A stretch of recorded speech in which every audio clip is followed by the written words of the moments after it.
সাথে একজন প্রশ্ন করেছেন, শাইখ আমরা অনেক সময় ফেরিতে যাই, ফেরিতে অনেক সময় দেখি জুমার সালাত আদায় করে, ফেরিতে কি জুমার নামাজ হবে?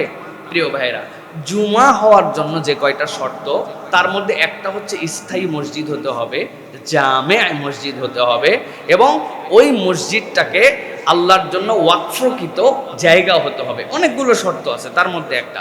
এখন ফেরি আপনার ভাসমান যান হতে পারে, আপনি মুসাফির নাও হতে পারেন, ফেরির এই পারে ওই পারে 5 কিলোমিটার, 2 কিলোমিটার, আধা কিলোমিটার, কিন্তু আপনি ফেরিতে উঠছেন, জুমার সময় হয়ে গেছে, আপনার জুমা এই জায়গায় আদায় করা যাবে না।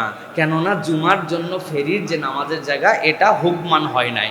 তবে ফোকাহে কেরাম বলছেন, কোনো জায়গায় যদি 4 জন ব্যক্তি একত্রিত হয়েছে কোনো কারণে, যদি তারা জুমার দিনের জুমা ওই জায়গাতে আদায় করে ফেলে, তাহলে জুমা আদায় হয়ে যাবে, কিন্তু কাজটা সুন্দর হবে না। এর জন্য তাকে জোহর আদায় করতে হবে না, কিন্তু কাজটা তার জন্য উত্তম নয়, কেননা জুমার হক ওই জায়গায় বলবৎ হয়েছিল না। সুতরাং ফেরিতে জুমা নাই, ফেরিতে জুমা আপনি পড়তেও পারবেন না। তবে যদি কেউ আয়োজন করে থাকে, আপনি নামাজ পড়ে ফেলেন, তাহলে আপনার নামাজ আদায় হয়ে গেছে।